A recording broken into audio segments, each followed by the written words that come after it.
ಆಧ್ಯಾತ್ಮ ಬಂಧುಗಳೇ, ತತ್ವವಾದ ಯೂಟ್ಯೂಬ್ ವಾಹಿನಿಗೆ ತಮಗೆಲ್ಲ ಸ್ವಾಗತ. ಇಂದಿನ ಈ ಒಂದು ಧ್ವನಿ ಸುರುಳಿಯಲ್ಲಿ ನಾವೆಲ್ಲರೂ ಕೂಡ ಜ್ಯೇಷ್ಠ ಕೃಷ್ಣ ಏಕಾದಶಿ ವ್ರತ ಅರ್ಥಾತ್ ಅಪರ ಏಕಾದಶಿ ವ್ರತದ ಹಿನ್ನೆಲೆ ಮತ್ತು ಅದರ ಮಹತ್ವ ಮಹಿಮೆಯನ್ನು ಅರ್ಥ ಮಾಡಿಕೊಳ್ಳೋಣ ಬನ್ನಿ. ಇದು ಶ್ರೀಕೃಷ್ಣ ಮತ್ತು ಯುಧಿಷ್ಠಿರರ ಮಧ್ಯೆ ನಡೆದಂತಹ ಸಂವಾದ. ಈ ಧ್ವನಿ ಸುರುಳಿ ನಮಗೆ ಅಪರ ಏಕಾದಶಿಯ ಹಿನ್ನೆಲೆ ಮತ್ತು ಅದರ ಮಹತ್ವವನ್ನು ತಿಳಿಸ್ಕೊಡುತ್ತೆ. ಬನ್ನಿ ನಾವೆಲ್ಲ ಕೇಳಿ ಕೃತಾರ್ಥರಾಗೋಣ. ಯುಧಿಷ್ಠಿರ ಕೃಷ್ಣನಿಗೆ ಕೇಳುತ್ತಾನೆ, ಹೇ ಶ್ರೀಕೃಷ್ಣ ಜನಾರ್ದನ, ಜ್ಯೇಷ್ಠ ಮಾಸದ ಕೃಷ್ಣ ಪಕ್ಷದಲ್ಲಿ ಬರುವಂಥ ಏಕಾದಶಿಯು ಯಾವ ಹೆಸರಿನಿಂದ ಪ್ರಸಿದ್ಧವಾಗಿದೆ, ಅದರ ಮಹಾತ್ಮವನ್ನು ತಿಳಿಯಬಯಸಿದ್ದೇನೆ. ಆದ್ದರಿಂದ ಎಲ್ಲವನ್ನೂ ತಿಳಿಸಿ ಅನುಗ್ರಹಿಸು ಎಂದು ಯುಧಿಷ್ಠಿರನು ಪ್ರಾರ್ಥಿಸಲು ಶ್ರೀಕೃಷ್ಣನು ಹೇಳುತ್ತಾನೆ, ಹೇ ರಾಜನ್, ಎಲ್ಲ ಸಜ್ಜನರಿಗೂ ಈ ಏಕಾದಶಿಯ ಮಹಾತ್ಮೆಯು ತಿಳಿಯಲಿ ಮತ್ತು ಅವರಿಗೆ ಶುಭವಾಗಲಿ ಎಂಬ ಸದುದ್ದೇಶದಿಂದ ನೀನು ಯೋಗ್ಯವಾದ ಪ್ರಶ್ನೆಯನ್ನು ಮಾಡಿದ್ದೀಯ. ಜ್ಯೇಷ್ಠ ಕೃಷ್ಣ ಪಕ್ಷದ ಏಕಾದಶಿಯು ಏನಿದೆಯೋ ಅದು ಮಹಾಪಾತಕಗಳನ್ನು ನಾಶ ಮಾಡುವಂಥ ಮತ್ತು ಬಹು ಪುಣ್ಯಪ್ರದವಾದಂಥ ಏಕಾದಶಿಯಾಗಿದೆ. ಹೇ ರಾಜೇಂದ್ರ, ಅಪರ ಎಂಬ ಹೆಸರಿನ ಪ್ರಸಿದ್ಧವಾದ ಈ ಏಕಾದಶಿ ವ್ರತವು ಅಪಾರವಾದ ಪುಣ್ಯಫಲವನ್ನು ಕೊಡಲು ಸಮರ್ಥವಾಗಿದೆ. ಈ ಅಪರ ಏಕಾದಶಿ ವ್ರತವನ್ನು ಆಚರಿಸುವ ಪುರುಷನು ಲೋಕದಲ್ಲಿ ಕೀರ್ತಿಶಾಲಿಯಾಗುತ್ತಾನೆ. ಅವನು ಬ್ರಹ್ಮಹತ್ಯೆ, ಗೋಹತ್ಯೆ, ಭ್ರೂಣಹತ್ಯೆ ಮಾಡಿದವನಾಗಿದ್ದರೂ ಕೂಡ ಪರನಿಂದೆ ಹಾಗೂ ಪರಸ್ತ್ರೀ ಲೋಲುಪನಾಗಿದ್ದರೆ ಅಂಥವನು ಅಪರಾವ್ರತವನ್ನು ಆಚರಿಸಿದರೆ ಸಾಕು, ಸಕಲ ಪಾಪಗಳಿಂದ ನಿಶ್ಚಿತವಾಗಿ ಮುಕ್ತನಾಗುತ್ತಾನೆ. ಸುಳ್ಳು ಸಾಕ್ಷಿಯನ್ನು ಹೇಳಿದವನು, ಮಿಥ್ಯಾ ಪ್ರಶಂಸೆಯನ್ನು ಮಾಡಿದವನು, ಹಾಗೆಯೇ ತೂಕ ಕಡಿಮೆ ಮಾಡಿ ತೂಗಿಕೊಡುವವನು, ಮಿಥ್ಯಾವೇದ ಪಠಣ ಮಾಡಿದವನು, ಮಿಥ್ಯಾಶಾಸ್ತ್ರ ಗ್ರಂಥಗಳನ್ನು ನಿರ್ಮಾಣ ಮಾಡಿದವನು, ತಪ್ಪು ಲೆಕ್ಕ ಮಾಡಿದಂತಹ ಜ್ಯೋತಿಷಿಯು ಮತ್ತು ನಕಲಿ ಆಯುರ್ವೇದ ವೈದ್ಯನು, ಇವರೆಲ್ಲರೂ ಕೂಡ ಕೂಟ ಸಾಕ್ಷಿಗೆ ಸಮಾನರು. ಇಂಥವರು ಅಪರಾವ್ರತವನ್ನು ಆಚರಿಸಿದರೆ ತಾವು ಮಾಡಿದ ಪಾಪಗಳಿಂದ ಮುಕ್ತರಾಗುತ್ತಾರೆ. ಕ್ಷತ್ರಿಯನಾದವನು ಕ್ಷಾತ್ರ ಧರ್ಮವನ್ನು ಬಿಟ್ಟು ಯುದ್ಧದಿಂದ ಪಲಾಯನ ಮಾಡಿದರೆ ಸ್ವಧರ್ಮ ಭ್ರಷ್ಟನಾಗಿ ಘೋರವಾದಂಥ ನರಕವನ್ನು ಹೊಂದುತ್ತಾನೆ. ಆದರೆ ಅಪರಾವ್ರತವನ್ನು ಮಾಡಿದರೆ ಅವನು ಪಾಪದಿಂದ ಮುಕ್ತನಾಗಿ ಸ್ವರ್ಗಲೋಕವನ್ನು ಸೇರುವನು. ವಿದ್ಯಾಧ್ಯಯನವನ್ನು ಮಾಡಿ ಯಾವ ಶಿಷ್ಯನು ತನ್ನ ಗುರುಗಳನ್ನೇ ನಿಂದನೆ ಮಾಡಿರುತ್ತಾನೋ ಅಂಥವನು ಮಹಾಪಾತಕದಿಂದ ಯುಕ್ತನಾಗಿ ದಾರುಣವಾದಂಥ ನಿರಯವನ್ನು ಹೊಂದುವನು. ಆದರೆ ಅಪರಾವ್ರತವನ್ನು ಮಾಡಿದರೆ ಅವನು ಕೂಡ ಸದ್ಗತಿಯನ್ನು ಹೊಂದುವನು. ಹೇ ರಾಜನ್, ಈಗ ಅಪರಾವ್ರತದ ಮಹಿಮೆಯನ್ನು ತಿಳಿಸುವೆನು, ಕೇಳು. ಕಾರ್ತಿಕ ಮಾಸದಲ್ಲಿ 3 ಪುಷ್ಯ ತೀರ್ಥಗಳಲ್ಲಿ ಸ್ನಾನ ಮಾಡಿದರೆ ಏನು ಫಲವು ಬರುವುದೋ, ಮಕರ ಸಂಕ್ರಮಣದ ದಿನ ಪ್ರಯಾಗ ಸ್ನಾನದಿಂದ ಏನು ಫಲವಿದೆಯೋ, ಶಿವರಾತ್ರಿಯ ದಿನ ಕಾಶಿಯಲ್ಲಿದ್ದು ಉಪವಾಸ ಮಾಡಿದರೆ ಏನು ಫಲವಿದೆಯೋ,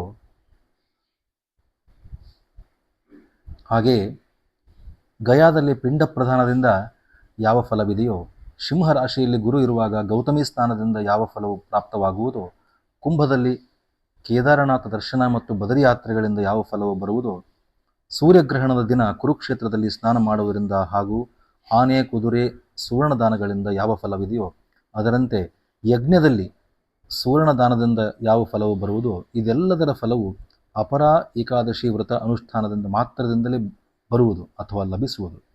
ಅರ್ಧಪ್ರಸೂತವಾದಂಥ ಗೋವನ್ನು, ಸುವರ್ಣವನ್ನು ಮತ್ತು ಭೂಮಿಯನ್ನು ದಾನವಾಗಿ ಕೊಟ್ಟಾಗ ಬರುವಷ್ಟು ಫಲವನ್ನು ಅಪರಾವ್ರತ ಏಕಾದಶಿಯನ್ನು ಆಚರಣೆ ಮಾಡುವವನು ಪಡೆಯುತ್ತಾನೆ. ಪಾಪಗಳೆಂಬ ವೃಕ್ಷಕ್ಕೆ ಕುಠಾರದಂತೆ ಅಂದರೆ ಕೊಡಲಿಯಂತೆ, ಪಾಪಗಳೆಂಬ ಇಂಧನಕ್ಕೆ ಅಂದರೆ ಕಟ್ಟಿಗೆಗೆ ದಾವಾಗ್ನಿಯಂತೆಯೂ, ಪಾಪಾಂಧಕಾರಕ್ಕೆ ಸೂರ್ಯನಂತೆಯೂ, ಪಾಪಗಳೆಂಬ ಸಾರಂಗಕ್ಕೆ ಸಿಂಹದಂತೆಯೂ ಆಗಿರುವಂಥ ಈ ಅಪರ ಏಕಾದಶಿ ವ್ರತವನ್ನು ಪಾಪಭೀರುಗಳಾದಂಥ ಜನರು ಶ್ರದ್ಧೆಯಿಂದ ಆಚರಿಸಬೇಕು. ಇಂಥ ಮಹಿಮೋಪೇತವಾದಂಥ ಏಕಾದಶಿ ವ್ರತವನ್ನು ಆಚರಿಸಿದವರು ನೀರಿನ ಮೇಲಿನ ಗುಳ್ಳೆಗಳಂತೆ ನಿಷ್ಕ್ರಿಯರು, ನಿಷ್ಪ್ರಯೋಜಕರು ಆಗಿರುವರು. ಆದ್ದರಿಂದ ಮತ್ತು ಸಾಯುವುದಕ್ಕಾಗಿಯೇ ಹುಟ್ಟಿದಂತೆ ಇರುತ್ತಾರೆ. ಆದ್ದರಿಂದ ಅಪರ ಏಕಾದಶಿ ಎಂದು ಉಪವಾಸ ಮಾಡಿಯೇ ತ್ರಿವಿಕ್ರಮನನ್ನು ಪೂಜಿಸಿದರೆ ಅಂಥ ವ್ಯಕ್ತಿಯು ಸಕಲ ಪಾಪಗಳಿಂದ ಮುಕ್ತನಾಗಿ ವಿಷ್ಣುಲೋಕವನ್ನು ಹೊಂದುವನು. ಹೇ ರಾಜನ್, ಧರ್ಮರಾಜ, ಸಕಲ ಜನರಿಗೂ ಕ್ಷೇಮವಾಗಲೆಂಬಂಥ ಉದ್ದೇಶದಿಂದಲೇ ಈ ವ್ರತದ ಮಹಾತ್ಮೆಯನ್ನು ನಿನಗೆ ನಾನು ತಿಳಿಸಿದ್ದೇನೆ ಎಂದು ಕೃಷ್ಣ ಪರಮಾತ್ಮ ಹೇಳುತ್ತಿದ್ದಾನೆ. ಇದರ ಮಹಾತ್ಮೆಯ ಶ್ರವಣ ಹಾಗೂ ಪಠಣದಿಂದಲೂ ಕೂಡ ಸರ್ವ ಪಾಪಗಳು ನಾಶವಾಗುವವು. ಇಲ್ಲಿಗೆ ಶ್ರೀ ಬ್ರಹ್ಮಾಂಡ ಪುರಾಣದಲ್ಲಿರುವಂಥ ಜ್ಯೇಷ್ಠ ಕೃಷ್ಣ ಪಕ್ಷದ ಅಪರಾ ಏಕಾದಶಿ ವ್ರತದ ಮಹಾತ್ಮೆಯು ಸಮಾಪ್ತವಾಯಿತು. ಶ್ರೀಕೃಷ್ಣಾರ್ಪಣಮಸ್ತು. ಆಧ್ಯಾತ್ಮ ಬಂಧುಗಳೇ, ತತ್ವವಾದ ಯೂಟ್ಯೂಬ್ ವಾಹಿನಿಯ ಮೂಲಕ ಆಚಾರ್ಯ ಮಧ್ವರ ಪರಂಪರೆಯಲ್ಲಿ ಬರುವಂತಹ ಎಲ್ಲ ತತ್ವ ಸಿದ್ಧಾಂತಗಳ ಆಧಾರದ ಮೇಲಿರುವಂತಹ ಪ್ರವಚನಗಳು, ಕ್ಷೇತ್ರ ಮಹಿಮೆಗಳು, ವ್ರತ ಮಹಿಮೆಗಳನ್ನು ಕೂಡ ಪ್ರಸಾರ ಮಾಡುವಂಥ ಉದ್ದೇಶವನ್ನು ತತ್ವವಾದ ಯೂಟ್ಯೂಬ್ ವಾಹಿನಿಯು ಹೊಂದಿದೆ. ಸೊ ಈ ಒಂದು ಆಡಿಯೋ ರೆಕಾರ್ಡ್ ಮೂಲಕ ತಾವು ಇಂದು ಅನೇಕ ಫಲಗಳನ್ನು ಕೊಡುವಂಥ ಅಪರಾ ಏಕಾದಶಿಯ ವ್ರತದ ಹಿನ್ನೆಲೆ, ಯುಧಿಷ್ಠಿರ ಮತ್ತು ಕೃಷ್ಣ ಮಧ್ಯೆ ನಡೆದಂಥ ಸಂವಾದವನ್ನು ಕೇಳಿದ್ದೀರಿ. ಅದನ್ನು ಯಾಕೆ ಮಾಡಬೇಕು ಎಂದು ಕೇಳಿದ್ದೀರಿ. ಅದರ ಫಲಗಳನ್ನು ಕೇಳಿದ್ದೀರಿ. ನಾವೆಲ್ಲರೂ ಕೂಡ ತಪ್ಪದೇ ಅಪರಾ ಏಕಾದಶಿಯ ವ್ರತವನ್ನು ಮಾಡಿ ಕೃತಾರ್ಥರಾಗೋಣ, ಉದ್ಧಾರ ಆಗೋಣ ಅಂತ ಹೇಳ್ತಾ, ತಮಗೆ ಈ ಒಂದು ಆಡಿಯೋ ರೆಕಾರ್ಡಿಂಗ್ ಇಷ್ಟವಾಗಿದ್ದರೆ ತಾವು ತಪ್ಪದೇ ಈ ಒಂದು ತತ್ವವಾದ ಯೂಟ್ಯೂಬ್ ವಾಹಿನಿಗೆ ಸಬ್ಸ್ಕ್ರೈಬ್ ಮಾಡಿ, ಲೈಕ್ ಮಾಡಿ, ಶೇರ್ ಮಾಡಿ ಮತ್ತು ಕಾಮೆಂಟ್ ಮಾಡಿ. ಮತ್ತು ನಿಮ್ಮ ಊರಲ್ಲಿರುವಂಥ ಆಧ್ಯಾತ್ಮ ಬಂಧುಗಳ ವಾಟ್ಸ್ಯಾಪ್ ಗ್ರೂಪ್ಗಳಿಗೆ, ಟೆಲಿಗ್ರಾಮ್ ಗ್ರೂಪ್ಗಳಿಗೆ ತಪ್ಪದೇ ಶೇರ್ ಮಾಡಿ ಅಂತ ಹೇಳ್ತಾ, ನಿಮ್ಮ ಸ್ನೇಹಿತರಿಗೂ ಕೂಡ ಸಬ್ಸ್ಕ್ರೈಬ್ ಮಾಡಿ ಅಂತ ಹೇಳಿ ಅಂತ ನಾನು ಕೋರಿಕೆ ಮಾಡೋ ಮೂಲಕ ಈ ಒಂದು ಚಿಕ್ಕ ಸೇವೆಯನ್ನು ಕೃಷ್ಣಾರ್ಪಣಮಸ್ತು ಎಂದು ಹೇಳುತ್ತಿದ್ದೇನೆ. ಹರೇ ಶ್ರೀನಿವಾಸ, ಗುರು ರಾಘವೇಂದ್ರ.